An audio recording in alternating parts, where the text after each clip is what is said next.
오늘 우리 봉독한 말씀을 가지고 일어나서 함께 가자라는 제목으로 같이 말씀을 나누기를 원합니다. 이 말씀은 솔로몬 왕이 그 슐라미 여인에게 그에게 고백하는 말입니다. 일어나서 함께 가자.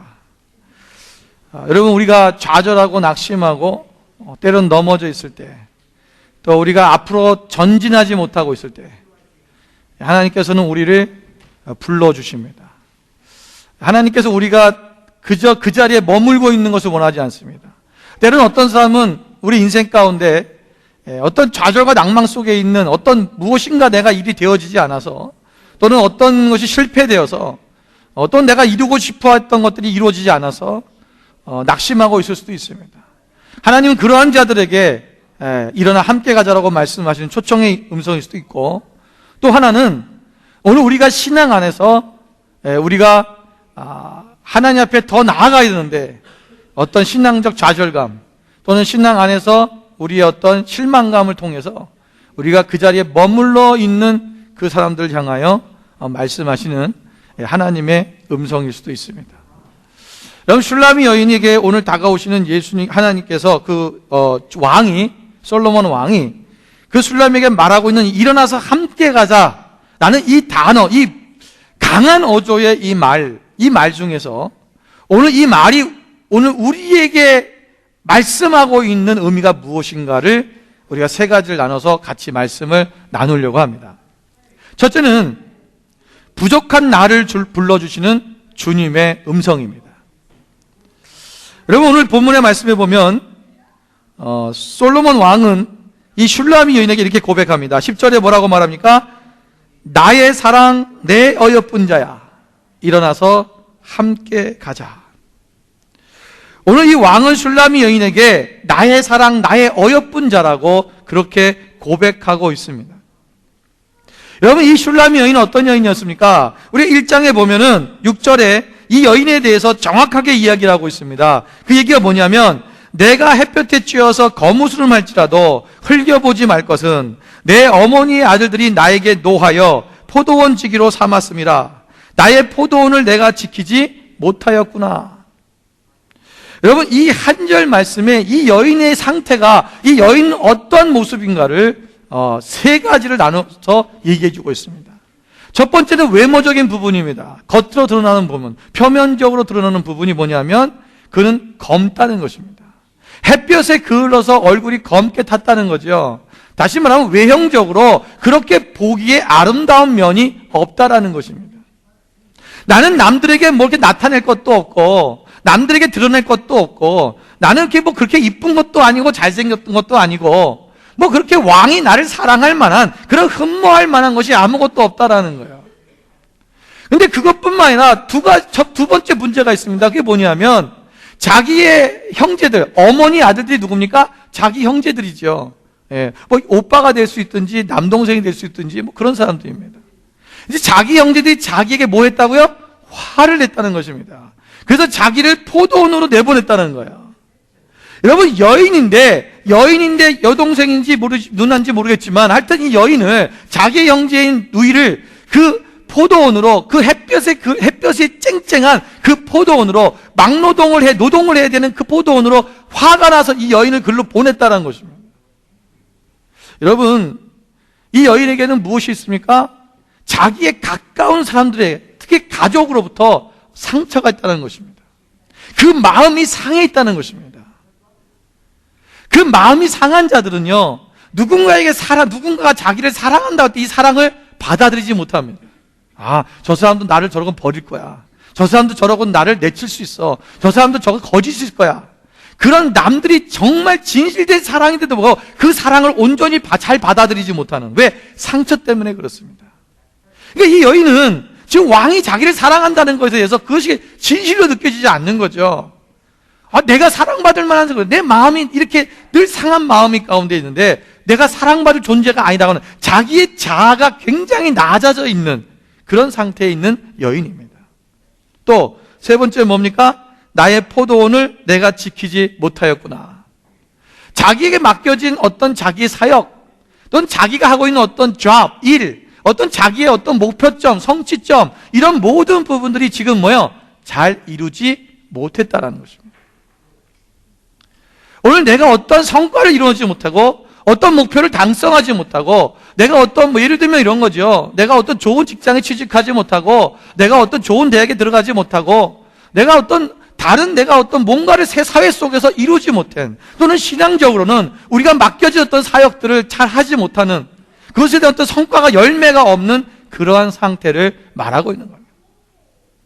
나는 왕 앞에 사랑받을 만한 어떤 조건을 갖추지 못했어. 왕이시여, 이런 나를 어떻게 사랑하십니까? 난 너무나 부족한 사람이고 연약한 존재입니다. 나는 아무것도 왕께 드릴 게 없습니다. 그런데 오늘 그 솔로몬 왕은 이 여인에게 뭐라고 말하는 거예요? 나의 사랑하는 자야, 나의 어여쁜 자야, 일어나서 함께 가자. 나는 너의 그 연약하고 부족한 모습, 그거를 보는 거야. 너 자체를, 내 영혼을 내가 사랑하는 거야. 너는 너의 겉모습을 보는 것이 아니야. 하나님은 외모를 보지 아니고 그 마음의 중심, 사람의 중심을 보신다고 했던 사무엘상에 나왔던 그 말씀처럼, 오늘 하나님은 우리의 겉모습을 보는 것, 외모를 보는 것이 아니라 우리의 마음의 중심에 우리의 영혼을 보신다는 것입니다. 나는 너의 영혼을 볼 때, 왜? 하나님께서 우리 영혼을 창조하실 때 하나님의 그 성품으로, 하나님의 그 모습으로 우리를 창조하셨기 때문에 하나님은 우리를 볼 때 그 사랑의 마음으로, 그 토부, 보시기에 좋았더라, 그 토부의 마음으로 우리를 오늘도 바라보고 계시다는 거예요. 사랑하는 자야, 어여쁜 자야. 여러분, 우리는 주님 앞에 이 술람 여인과 같이 어쩌면 부족한 자입니다. 아무것도 하나님 앞에 내어놓을 수 없는 그런 연약한 존재일 수 있습니다. 우리가 하나님 앞에 무엇인가를 잘해서 하나님이 우리를 사랑하시는 것이 아니라 하나님은 우리 자체를 사랑하신다는 것입니다. 여러분, 마태복음 26장 40절부터 46절의 말씀을 같이 한번 보시겠습니다. 여기 말씀에 보면 예수님께서 그 겟세마네 동산에서 이제 십자가에 달리시기 전에 그 하나님 앞에 막 땀방울이 핏방울 되도록 그렇게 기도하시던 그런 자리에서 제자들이 그 예수님이 기도하는 그곳에 그 돌 하나 던지면은 닿을 수 있는 곳에서 기도하고 있었다 그랬습니다. 근데 그 가까운 데서 기도하고 있는 예수님께서 기도하고 계시는데 이 제자들이 뭐 하고 있었어요? 잠을 자고 있었어요. 예수님 와서 깨웁니다. 너희가 나랑 1시간도 이렇게 깨어 있을 수 없더냐? 여러분, 지금 예수님이 저기서 기도하고 있는 모습, 얼마나 열정적으로 하나님 앞에 기도하고 있고, 그분이 정말 얼마나 고뇌하며 기도하고 있는 모습을 봤을 거 아니에요. 그렇다면, 처음에는 좀 몸이 힘들고 피곤해서 잤다 할지라도 예수님께서 와서 깨워줬으면 그 주님의 그 모습을 봐서라도 거기서 깨워서 기도해야 되는데, 또 주님이 와서 보니까 또 자고 있는 거야. 오늘 그 말씀에 보면 41절에 뭐라 했습니까? 마음에는 원이로되 육신이 약하도다. 43절에도 보니까 다시 오사 보신즉 그들이 자니 이는 그들의 눈이 피곤함이라. 그들의 육신이 너무나도 피곤하고 그 눈도 피곤해서 그들이 잘 수밖에 없는 그런 연약한 존재. 지금 주님은 십자가의 그 구속의 사건, 구속의 역사를 이루기 위해서 지금 하나님과 함께 그냥 열정으로 기도하고 있는데 거기서 잠들어 있는 그 연약한 존재, 그 제자들. 오늘 그 제자들에게 예수님께서 46절에 뭐라고 말씀하신지 아세요? 일어나라, 함께 가자. 보라, 나를 파는 자가 가까이 왔느니라.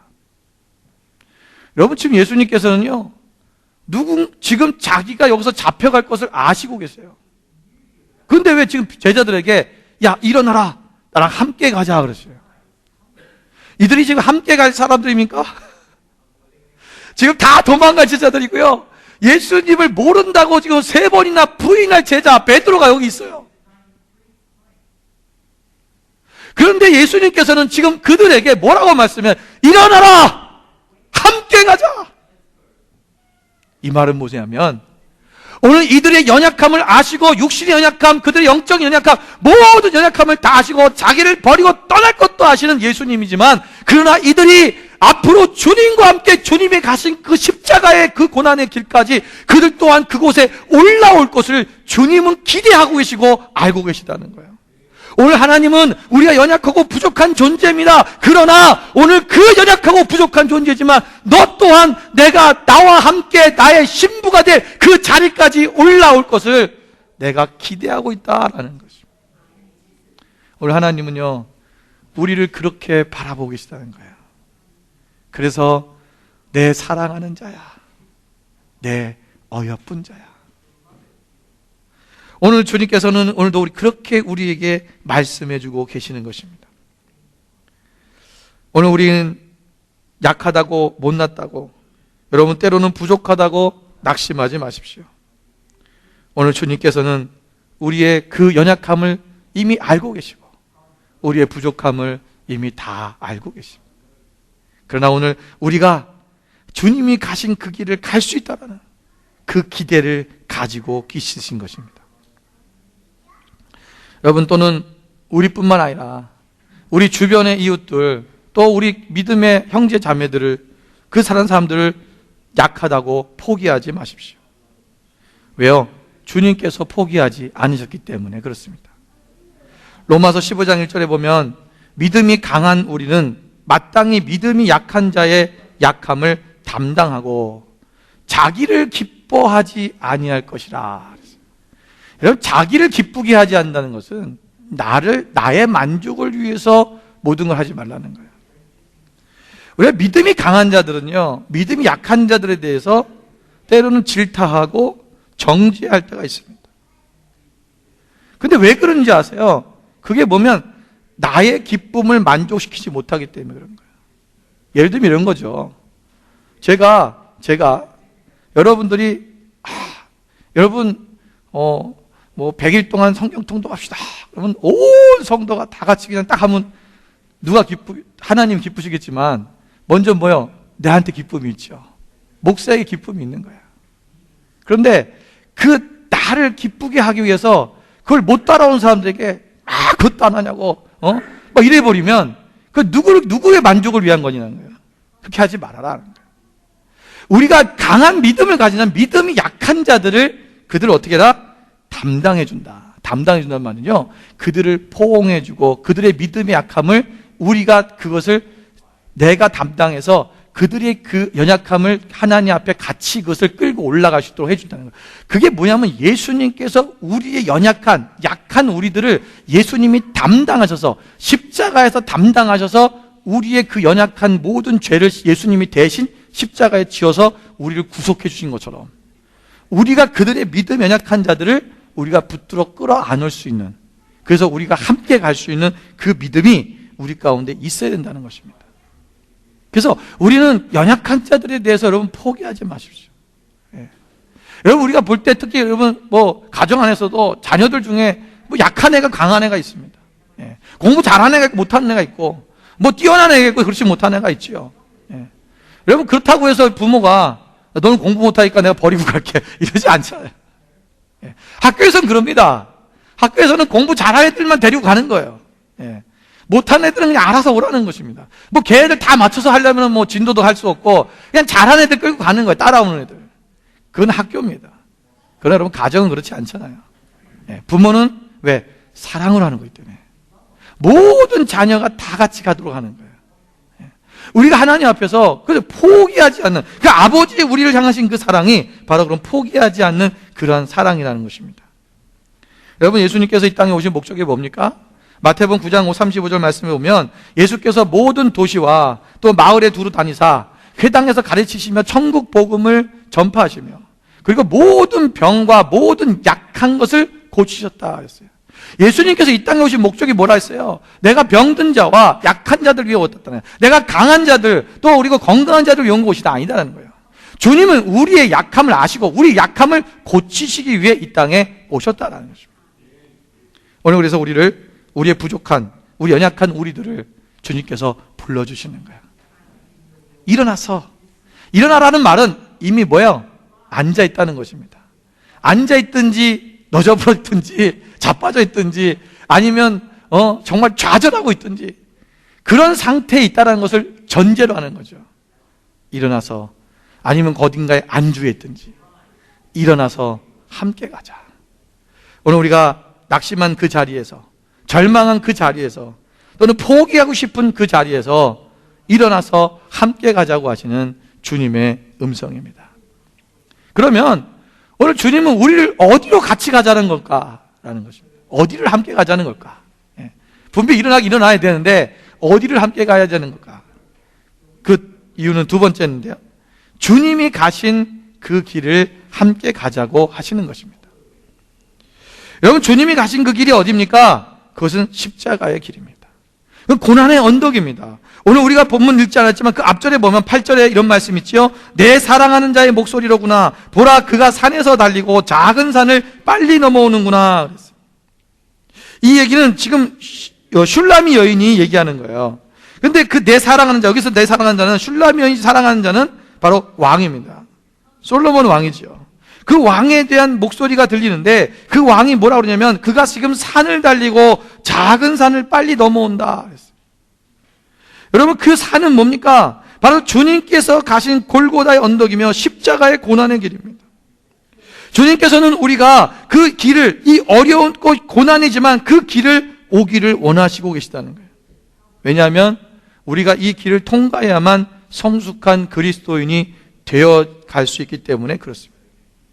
주님을 닮아가는, 주님과 동등된 자리, 거기까지 우리가 올라오기를 원하시는 거예요.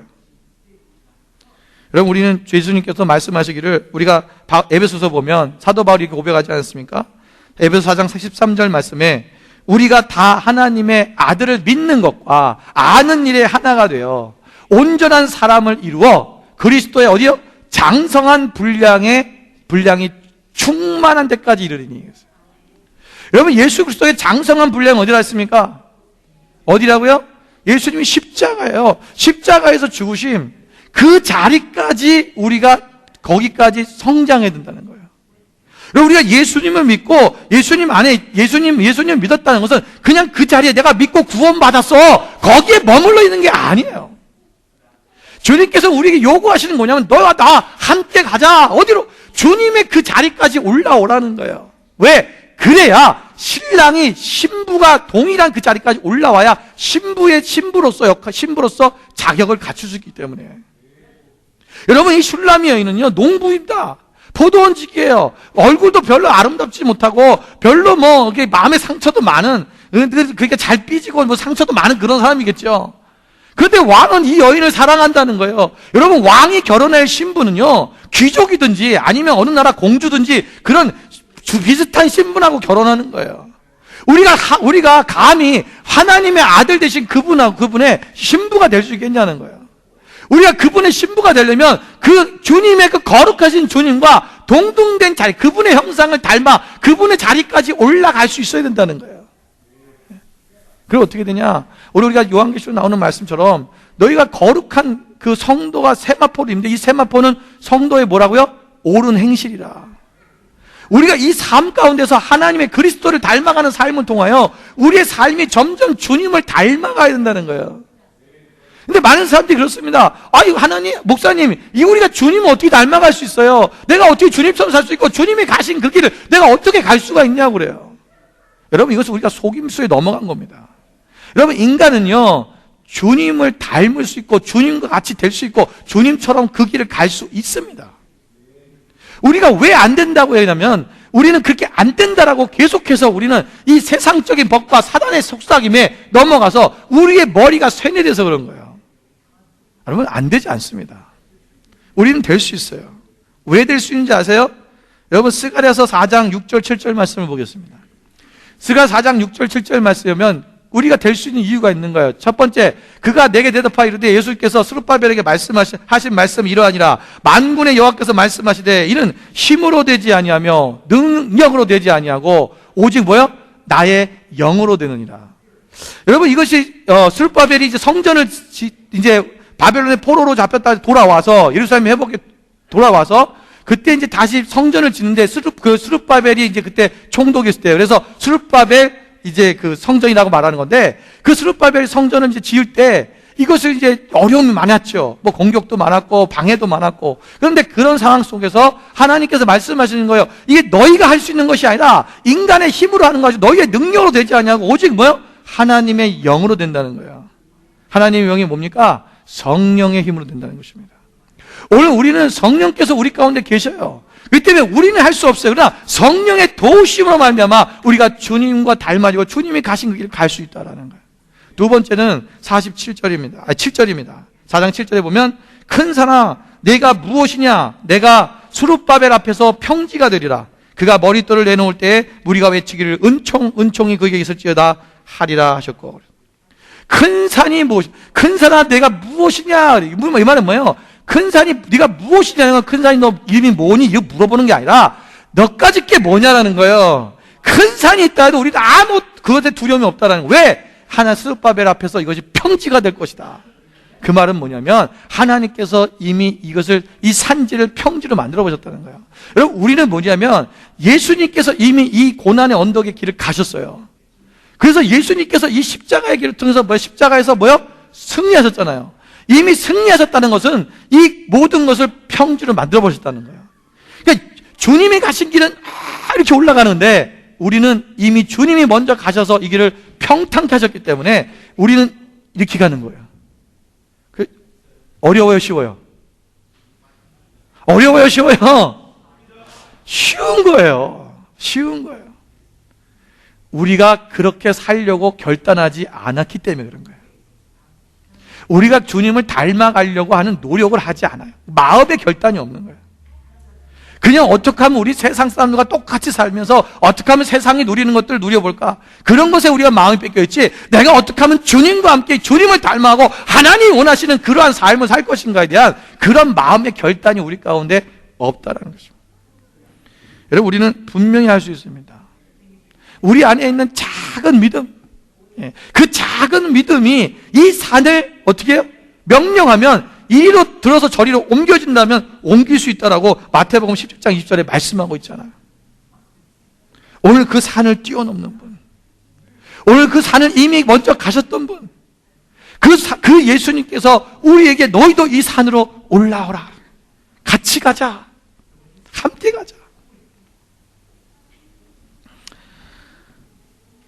그런데 인간은 이 길을 잘 안 갑니다. 왜 그런지 아세요? 두려움 때문에 그렇습니다. 두려움이 생기면 내 스스로의 벽을 칩니다. 사람은요, 사람에 대한 두려움이 겪었던 사람은 사람을 만나면 딱 벽을 칩니다. 특히 내가 가장 친했고 사랑했던 사람의 어떤 그런 속에 상처가 있는 사람은 나에게 관심을 갖는 사람이 있으면 딱 벽을 칩니다. 사랑을 주려고 하면 벽을 칩니다. 왜? 또 똑같은 상처를 받고 싶지 않기 때문에 그래요. 그게 인간입니다. 인간은 누구나 자기의 벽을 딱 치고 자기의 방을 만들어버려요. 그래서 세 번째 오늘 이 음성은 뭐냐면 나의 안전한 방, 보호의 방에서 나오라고 하는 주님의 음성입니다. 여러분, 사람은요, 오늘 이 술라미 여인은 그 왕이 그 1장에 보면 막 초청하잖아요. 내가 너를 사랑한다. 저는 안 돼요. 저는 사랑받을 자격이 없어요. 막 이랬는데, 그래도 자꾸 왕이 또 사랑하니까 정말 사랑하나? 그리고 왕이 초청하는 왕의 방으로 들어갔어요. 그 신랑의 방에 딱 들어갔는데, 거기 가서 신랑을 만나니까 너무 좋은 거예요. 그러니까 그 신랑과 함께 있는 시간이 너무나 즐겁고 기쁘고, 세상에 그 자기의 형제들은 막 자기를 화를 내고 나한테 욕을 하고 나한테 못한다고 그러고 포도도 제대로 못 지켰다고 그러고 나한테 질책하고 정죄하고 맨날 그랬는데 여기 들어오니까 그런 일도 안 해도 되고 그냥 주님이 나를 사랑한다 그러고 너무 좋은 거야. 그러다 보니까 이것이 자기의 안전한 보호처, 피난처, 안전의 방, 자기의 보호의 방이 돼버리고 말았습니다. 그런데 문제는 뭐냐면 오늘 9절에 보니까 내 사랑하는 자는 노루와도 같고 어린 사슴과도 같아서 우리 벽 뒤에 서서 창으로 들여다보며 창살 틈으로 엿보는구나. 자기가 이 방 안에 있는데 이 벽을 쳐놨고 이제는 안 나오고 싶은 거죠. 다른 데 세상으로 다시 안 나오고 싶은 거야. 근데 이 신랑이 밖에서, 안에 있던 신랑이 어떻게 했어요? 지금 이제 밖으로 나가 있는 거예요. 그래서 뭐라면 밖에서 창문으로 나를 엿보는 거예요. 그래서 뭐라 그러면 나오라는 거죠. 이 방에서 이제 나와서 나와 함께 가자는 거예요. 그게 이제 오늘 이 얘기예요. 13절, 10절에부터 얘기가 그거예요. 가자, 함께 가자. 근데 여인은 이제 이 방에서 너무 좋다 보니까 안 나가고 싶은 거죠. 여러분, 이 보호의 방, 이 우리의 안전의 방은 여러 가지 종류가 있을 수 있습니다. 여러분, 이 방들은요, 어떤 세상적으로는 우리가 믿고 있고 우리가 안전을 생각하는 어떤 돈, 또는 명예, 또는 권력, 이런 것들이 우리의 삶에 안정감을 주는 거야. 나는 이 안전한 방에서 내가 떠나고 싶지 않은 거죠. 그래서 난 돈이 없으면 못 산다고 생각하는 거야. 여러분, 돈이 없어도 잘 살 수 있습니다. 여러분, 명예가 없어도 잘 살 수 있습니다. 여러분, 잘 산다는 개념을 우리나라 사람들은 이 의미가 뭐냐면 뭐가 잘 산다고 생각해요? 돈이 많은 것. 그래서 부자를 뭐라 그래요? 잘 사는 사람 이러잖아요. 여러분, 부자는 잘 사는 사람이 아닙니다. 돈이 많은 거지. 잘 산다는 것은 올바르게 산다는 거예요. 우리가 올바르게 산다는 것은 하나님의 뜻대로 하나님의 말씀대로 사는 게 올바른 삶이에요. 그게 잘 사는 겁니다. 우리가 하나님께서 우리에게 이러는데, 근데 무슨 뭐냐면 우리 신앙 안에서도 이런 안전의 방이 있어요. 뭐냐면 예를 들면 이런 거죠. 내가 40일 기도를 마쳤어. 나는 40일 기도를 했어. 이 40일 기도 동안 너무 주님과 깊은 교제가 있었고 그분과 함께하는 시간이 너무 좋은 거야. 나는 그 방에 딱 들어가 있는 거야. 그러니 그 방에서 안 나와요. 성경 100일 통독을 했어. 100일 동안 성경을 딱 읽었는데 성경을 읽으면 너무 주님과의 만남이 좋고 딱 맞췄어요. 이 방에 울타리를 딱 만들어버리는 거야. 여기 너무 좋아. 여러분, 우리가 신앙생활하면서 어떠한 내가 무엇인가를 어떤 교회에서 가르쳐주는 어떤 것을 하고 나면 그것을 성취하고 나면 그 방 안에 갇혀있는 사람들이 너무나 많습니다. 난 이거 했을 때 됐다는 거예요. 그때 주님과의 그 교제가 있었죠. 기쁨이 있었고 은혜가 있었죠. 너무 감사도 있었죠. 그러니까 그 자리가 너무 좋은 거예요. 그런데 여러분, 하나님께서는요, 우리에게 그게 머물러 있지 말라는 거예요. 여러분, 그림 한번 보여주세요. 여기 보면 우리 안전의 방, 여기서 머물러 있는 것이 아니라 너는 나와서 어디로 가야 되냐? 십자가까지 와야 된다는 거예요. 그 자리까지 올라가야 된다는 거예요. 왜? 여기는 지금 내가 볼 땐 우리는 항상 어때면 무엇인가를 이루고 어떤 성취가 있고 어떤 은혜를 받고 나면 그게 최상인 줄 알아요. 아닙니다. 우리 그게 최상이 아니에요. 여기서 또 우리는 또 나가서 또 올라가고 성숙하고 나가야 되는 거예요. 여러분, 왕께 나가는 것은요, 그냥 나가는 게 아닙니다. 여러분, 에스더를 보십시오. 에스더가 왕비로 간택되기 전에 거기 딱 들어가자마자 바로 왕 앞에 나갑니까? 아니요. 얼마 동안 왕 앞에 나가기 위해서 준비를 해요? 1년 동안. 12개월이라 했어요. 여러분, 12개월 동안 뭐 하냐면요, 온 몸에 향품을 바릅니다. 몰약을 바르고요, 계속 그것을 바르고 닦고 계속 발라서 몸 자체가 그냥 꽃향기가 날 정도로 만들어버리는 거예요. 그래서 우리처럼 막 암내나고 땀내나고 막 이런 거 안 나요. 그냥 여인의 몸에서요, 그냥 향내가 그냥 풍겨나는 거예요. 이거 배겨버리는 거 완전히. 그 1년 동안 했다고 생각해 보십시오. 다른 거 안 하고. 계속 그런 탕 속에 들어가고, 계속 기름통에 들어가고, 애를 담가 놓는 거예요. 담갔다 뺐다. 와. 그 몸 자체가 그냥 향기가 나는 거예요. 그런 것만 있겠습니까? 왕 앞에 갈 수 있는 왕의 그런 품위, 예절, 말하는 행동, 내 태도, 이런 걸 다 가르치는 거죠. 그 왕궁의 예법. 이런 게 준비가 돼야 되는 거예요. 이걸 하나하나 준비해서, 그래서 그때 왕 앞에 탁 나가는 거예요. 그때 왕비한테 왕이 호를 내미는 자가 그 왕비로 간택되는 거예요. 여러분, 우리가 하나님 앞에 나가는데요, 지금의 나의 모습이 때로는 내가 향품을 발랐으니까 이제 된 것 같아. 아니에요. 또 준비할 게 있고 또 해야 될 게 있고 또 해야 될 게 있는 거예요. 거기에 머물러 있지 마세요. 하나님께서는 오늘 우리에게 말씀하시는 거예요. 네가 그 안전의 방, 네가 안전하다고 생각하는 그 방에서 머물지 마라. 나와서, 일어나서 나와 함께 가자. 여러분, 마태복음 10장에 14장에 보면 우리가 잘 알고 있는 베드로가 이제 바다 무리를 걸었던 사건이 있습니다. 여기 보면 여기 제자들이 갈릴리 바다를 이제 건너가는데, 사실 갈릴리 바다가 이렇게 그림을 참 보시면 제가 좋은데 그림 안 넣었네요. 갈릴리 바다가 이렇게 생겼어요. 이렇게. 약간 꼭 무슨 아프리카 지도 모양 같이. 그런데 여기서의 기름은 굉장히 멉니다. 그러나 요 위에 부분은 요만큼이니까 가깝죠. 그러니까 여기를 건너가는 거야. 여기가 아니라. 그래서 여기는요, 금방 건너갈 수 있어요, 배 타고.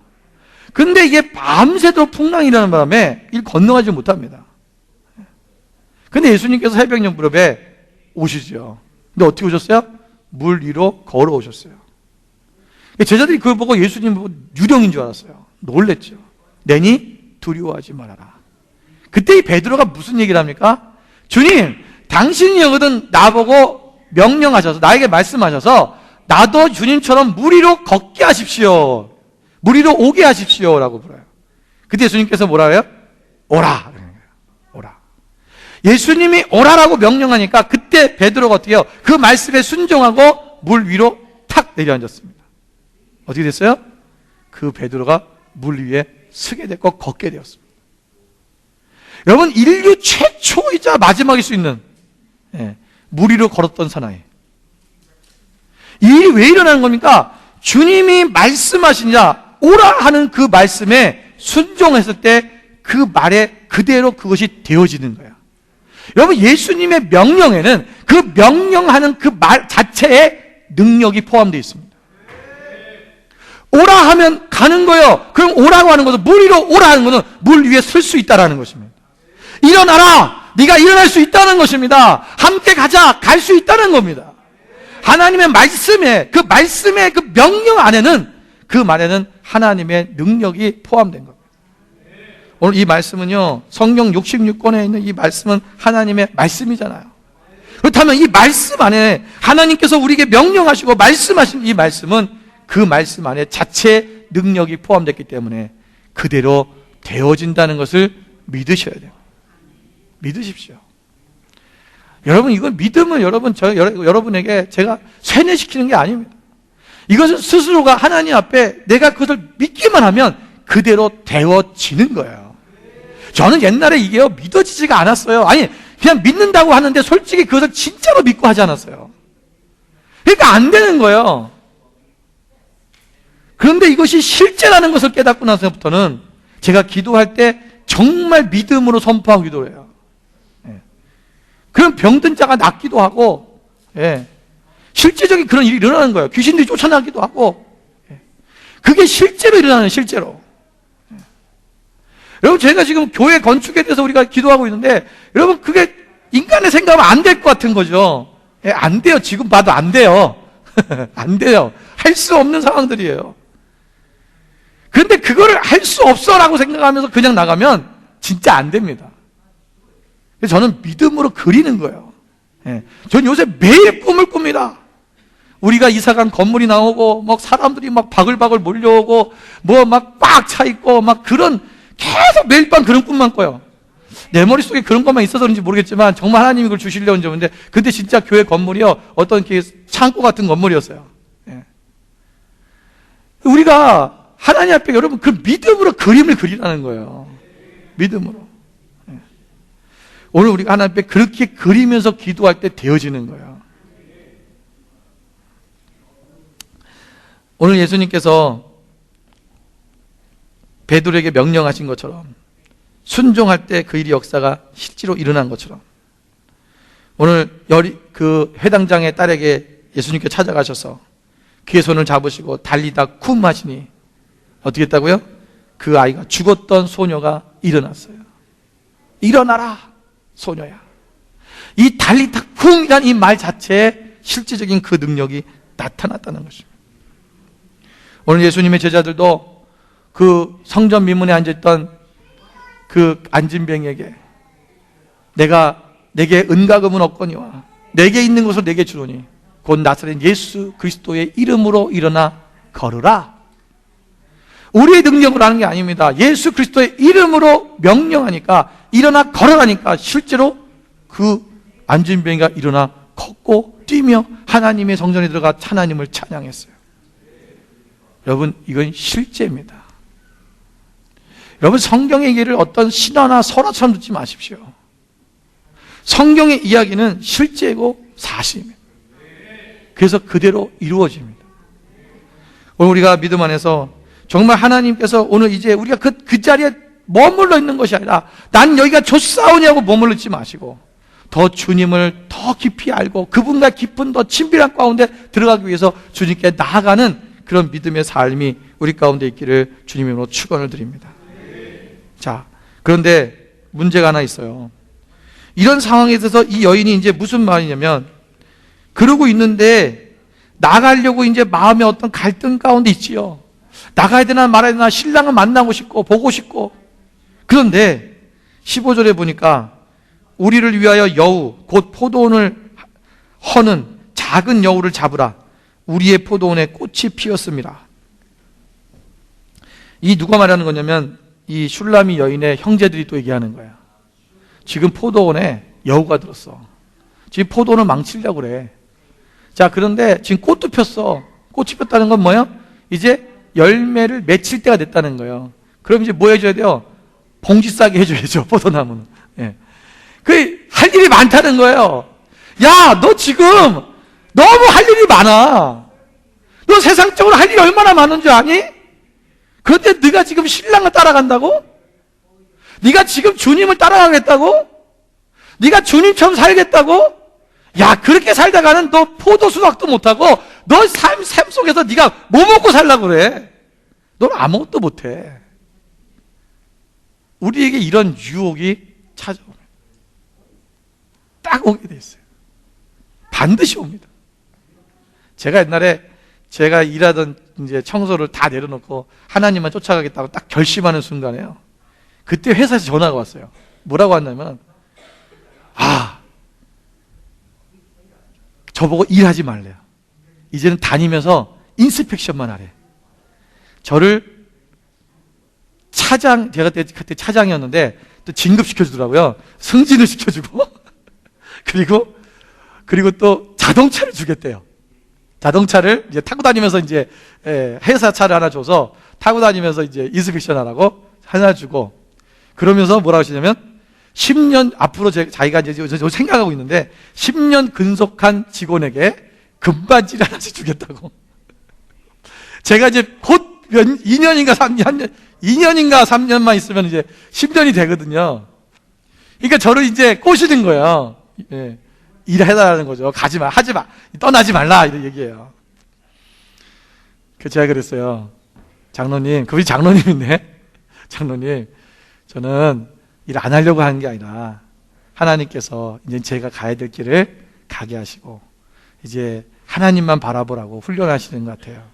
제가 이제는 일을 못 하겠습니다. 죄송합니다. 그리고 이제 사양을 했어요. 여러분 막 그 얘기를 하는데요. 속에서 갈등이 일어나는 거 있죠. 야, 이거 너무 좋은 조건인데? 나 일 안 하잖아. 그냥 이렇게 시험시험 다니면서 저기 하고, 그러고 나 주일에 하면 되잖아. 더 기도도 하고 할 수 있잖아. 막 그렇잖아요. 예. 내가 직접 일하는 것도 아니고, 그리고 자동차도 준다 그러지. 너무나 조건들이 좋은 거야. 제가 단호하게 거절했어요. 나는 주님을 따라가겠습니다. 나는 그분과 함께 가겠습니다. 여러분, 제가 그때 그 결단을 했기 때문에 지금 이렇게 목회를 하고 있는 거야. 만약에 그때까지도 계속 그런 일을 하고 있었다면 지금도 제가 청소하고 있고 그건 교회는 한 20, 30명 모여 있고 아마 그랬을 거예요. 아니면 목회를 그만뒀을지도 모르죠. 하나님께서 우리 교회 개척하기 직전에 그런 일들을 행하셨어요. 그래서 저희는 개척하고 나서도 삶 거의 2년 넘게 저희는 주님이 주시는 걸로 먹고 살았으니까 개척교회 무슨 사례비가 있습니까? 사람도 없는데 하나님이 다 하셨어요. 우리는 그걸 알아요. 주님과 함께 가는 그 삶이 얼마나 기쁘고 얼마나 좋은지. 그걸 경험해보지 않은 사람은요, 세상에서 주는 그 유혹, 야, 너 지금 빨리 일해야 될 때야, 빨리 이거 지금 해, 더 많은 열매를 얻을 수 있어, 이런 이야기에 우리가 선택의 기로에서 방황할 수도 있습니다. 그러나 이 여인은 이제 주님을 따라가기로 결정을 하지요. 어렵고 힘들고 자기를 핍박하고 자기 상처를 주는 그 사람들을 또 만납니다.